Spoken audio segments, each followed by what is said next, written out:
Overall గా one side 22,000 reach అవుతుందా? 100% reach అవుతుంది.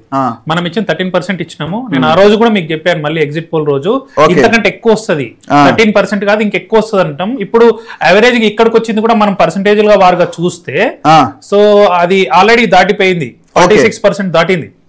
ఇది మనం 46% ఇచ్చినాం కాంగ్రెస్ కి, ప్లస్ ఆర్ మైనస్ 3 చెప్పినాము, ఇంకా 49% వరకు కూడా వెళ్తుంది. మీరు పోలైన మీరు వచ్చేసి 4th రౌండ్ లో పెట్టారు, 5th రౌండ్ లో వరకు 1,00,000 ఓట్లు, సగం ఓట్లు కౌంటింగ్ అయిపోయినాయి, 98,000 ఓట్లు కౌంటింగ్ అయిపోయినాయి. దాంట్లో 50% నవీన్ యాదవ్ సెక్యూర్ చేసుకున్నాడు, 50,000 దాటినాయి. సో మనం 46 + 3 ఇచ్చినాం. And next coming to the Congress BRS party 33% ఇచ్చినాం. వీఆర్ ద ఓన్లీ 33% ఇచ్చింది. చాలా మంది వాళ్ళు 40 + 40 42 45 కూడా ఇచ్చారు. కొంతమంది కాంగ్రెస్ గెలుస్తుందని చెప్పిన ఎగ్జిట్ పోల్ ఇదే కదా, ఎగ్జాక్ట్ పోల్ ఎగ్జాక్ట్ పోల్ అయిందా మీది? పాలిట్రిక్స్ అనే సర్వే సంస్థ ప్రశాంత్ గారు ఇచ్చిన ఇది ఎగ్జిట్ పోల్ ఏంటంటే 33% సునీతకి ఇచ్చారు. ఇప్పుడు ఎంత ఉంది? ఇప్పుడు సేమ్ 33% ఉంది 5th రౌండ్ లో. అవునా? ఓకే.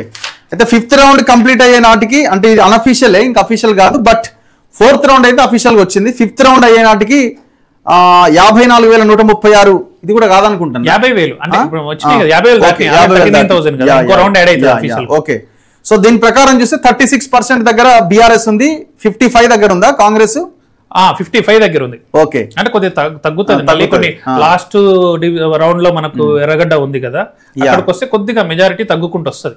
కానీ ఇక్కడ మనం అబ్జర్వ్ చేయాల్సింది ఏంటంటే ప్రతి డివిజన్ లో వేరే ఏదైతే కొన్ని డివిజన్లు అటు ఉంటాయి, కొన్ని డివిజన్లు ఇటు ఉంటాయి, కొన్ని బూత్లు అటు ఉంటాయి, ఇటు ఉంటాయి అన్న కదా, యావరేజ్ గా మెయింటైన్ చేసుకుంటూ వస్తున్నారు. లీడ్ అనేది ప్రతి రౌండ్ కు మెయింటైన్ చేసుకుంటూ వస్తున్నారు. ఎక్కడ మీరు నెగిటివ్ కాలేదు.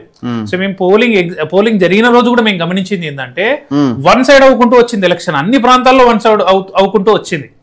సో అది ఇప్పుడు లాస్ట్ ఎర్రగడ్డ డివిజన్ వరకు కూడా కొనసాగుతుంది.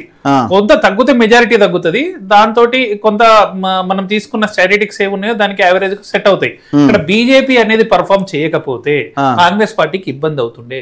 సో సీఎం గారి రాజనీతికి, సీఎం గారి స్ట్రాటజీకి నిజంగా కూడా మనం హ్యాట్స్ ఆఫ్ చెప్పాలా. ఇది ఆయన వన్ మెన్ షో అని చెప్పాలా.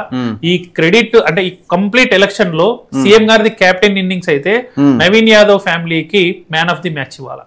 నవీన్ యాదవ్ ఫ్యామిలీ ఆ రోజు చేసిన పర్ఫార్మెన్స్ వల్ల సో వాళ్ళు అన్ని ప్రాంతాలలో అన్ని బూత్లను కంట్రోల్లోకి తీసుకోగలిగారు.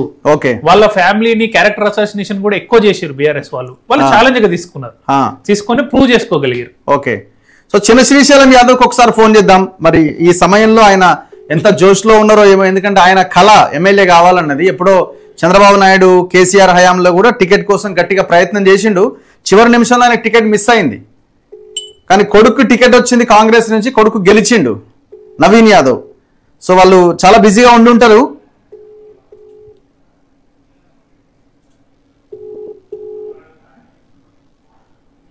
ఒక్కసారి ట్రై చేద్దాం. Will try.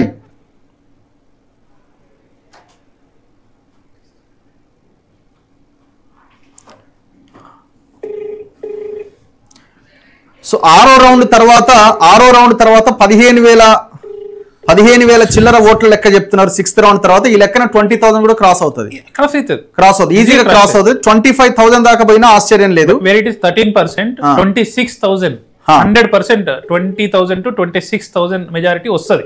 ఓకే. సో వాళ్ళంతా సంబరాల్లో మునిగి తేలుతున్నట్టున్నారు. మన ఫోన్స్ లిఫ్ట్ చేయట్లేదు ఇప్పుడు. Anyway and